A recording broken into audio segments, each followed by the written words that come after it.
Hey, JTS here, and today I wanted to try something a little bit different.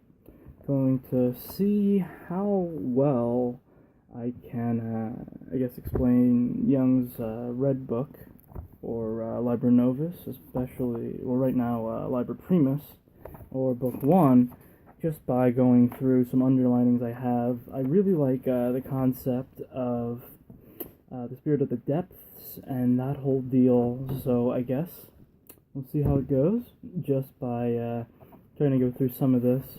Because I think the awakening that is described and seen in the beginning and through Liber Primus is something that is sort of happening collectively throughout all of man.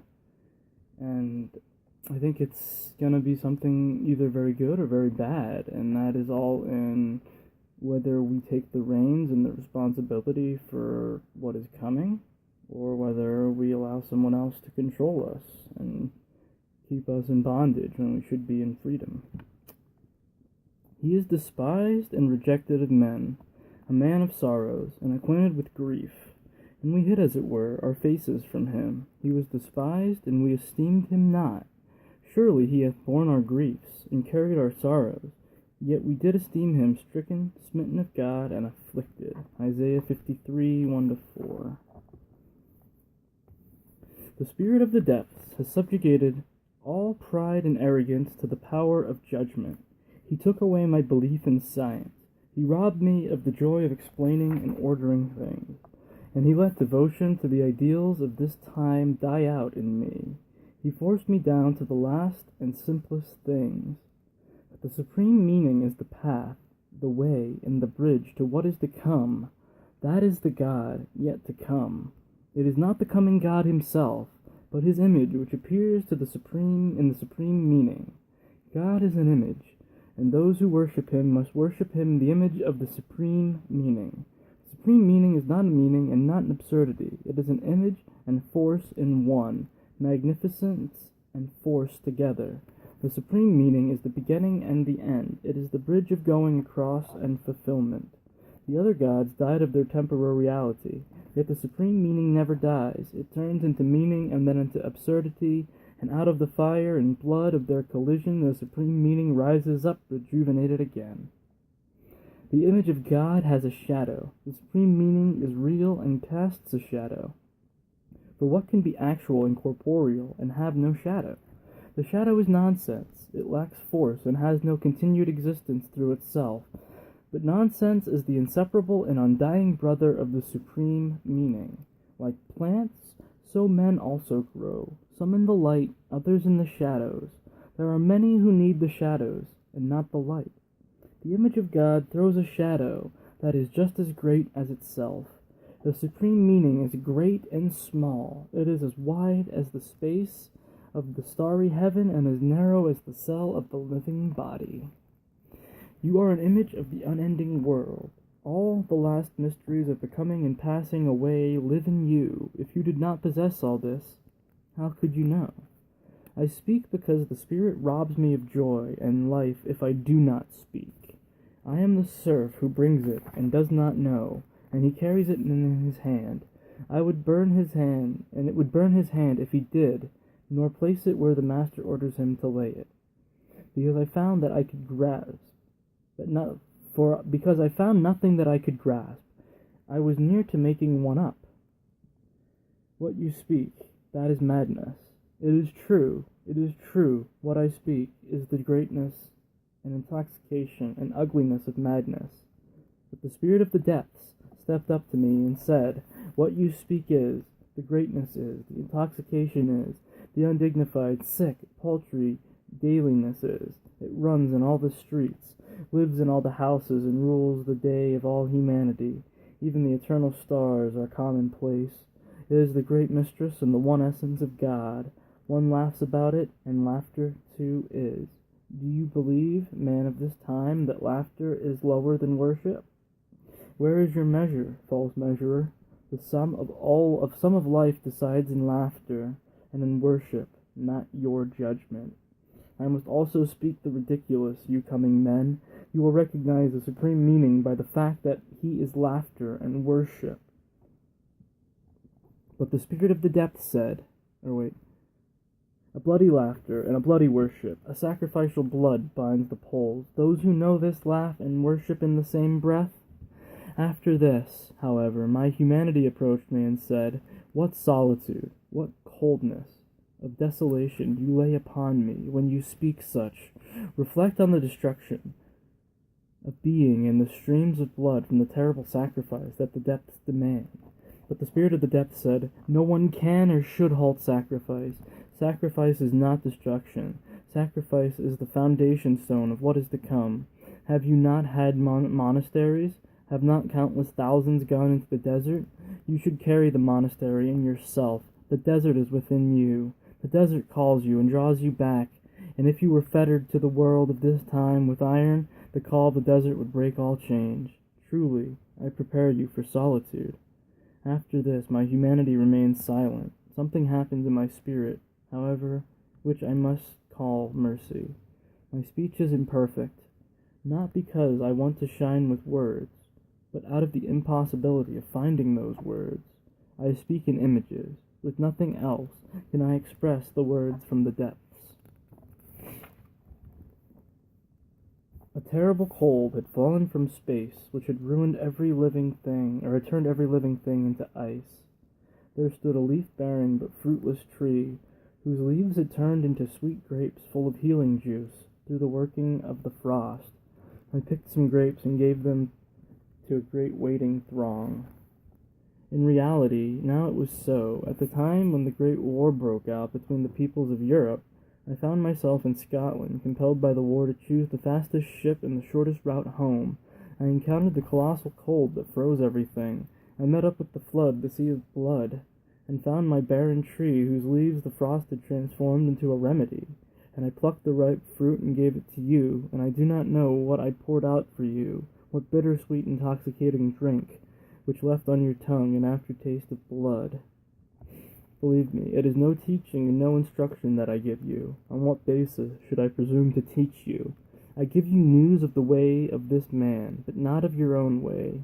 My path is not your path, therefore I cannot teach you. The way is within us, but not in God's, nor in teachings, nor in laws. Within us is the way, the truth, and the life. So live yourselves. Do you know that you yourselves are the fertile acre which bears everything that avails you? The one eye of the Godhead is blind, the one ear of the Godhead is deaf. The order of its being is crossed by chaos. So be patient with the crippledness of the world, and do not overvalue its consummate beauty. And then that's from the first section, and then goes into refining the soul, which I'll hopefully find some quick stuff that will help get what I want. The one thing I have learned is that one must live this life. This life is the way, the long sought-after way to the unfathomable, which we call divine. My soul, my journey, should continue with you. I shall wander with you and ascend to my solitude. I thought and spoke much of the soul. I knew many learned words for her. I had judged her and turned her into a scientific object. I did not consider that my soul cannot be the object of my judgment and knowledge. Much more are my judgment and knowledge the objects of my soul. I had to become aware that I had lost my soul. He whose desire turns away from outer things reaches the place of the soul. He becomes a fool through his endless desire and forgets the way of his... If he does not find the soul, the horror of emptiness will overcome him, and fear will drive him with a whip lashing time and again in a desperate endeavor and a blind desire for the hollow things of the world. He becomes a fool through his endless desire and forgets the way of his soul, never to find her again. He will run after all things and will seize hold of them, but he will not find his soul, since he would find her only in himself. Truly, his soul lies in things, in men, but the blind one seizes things in men, yet not his soul in things in men. He has no knowledge of his soul. How could he tell her apart from things in men? He could find his soul in desire itself, but not in the objects of desire. If he possessed his desire, and his desire did not possess him, he would lay a hand on his soul, since his desire is the image and expression of his soul. If we possess the image of a thing, we possess half the thing, which is also a Hindu thought. A lot of this is falling into a lot of the yogas that I had read from Vivekananda, which I'm finding interesting. I had not realized the depth that it had gone in that the first time I had read this, but reading through it now, and after finishing all 4 yogas and the inspired talks, I can definitely see it, and it's incredibly interesting. The wealth of the soul exists in images. He who possesses the image of the world possesses half the world, even if his humanity is poor and owns nothing. But hunger makes the soul into a beast that devours the unbearable and is poisoned by it. My friends, it is wise to nourish the soul, otherwise you will breed dragons and devils in your heart. Now, this also ties in with what I had talked about in the practical Vedantic video, or Vedantic videos, and the other one of the golden plumed bird, and that the spirit of the depth that Jung calls it, I think, is realistically what we all need to get into touch with. We need to, actually come to know it as ourselves. And it's only through that I think we're going to, progress as a people, as a whole. It's going to lead to progress in a very specific part of society. And I don't think that's really what we want. Well, it's not what I want. I'd like to see us all striving and doing great. And I think the first part of that is to work on something for man to believe in. And I'm not saying believe as in, to be lied to or fooled or in any sort of traditionally observed religious sense. I mean more as in an ideal that we can put ourselves behind.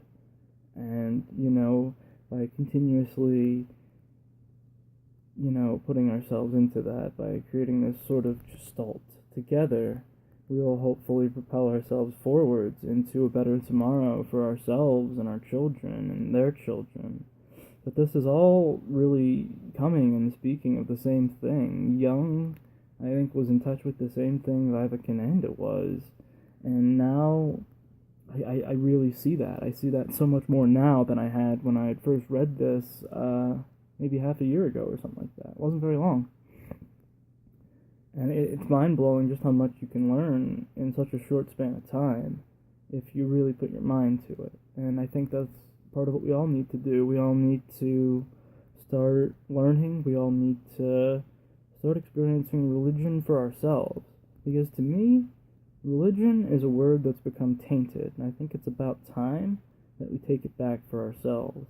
The problem of the past world was that, the priests had quite some amount of power because nobody really knew what was actually going on. We still don't, but we have a better idea now. And after we took those shackles off, we took upon another pair of them. And I think it's time that we free ourselves completely of these shackles, and we learn to, live in harmony with one another, the universe, and start to realize that we're all part of this one almost incomprehensible whole. One love is one way of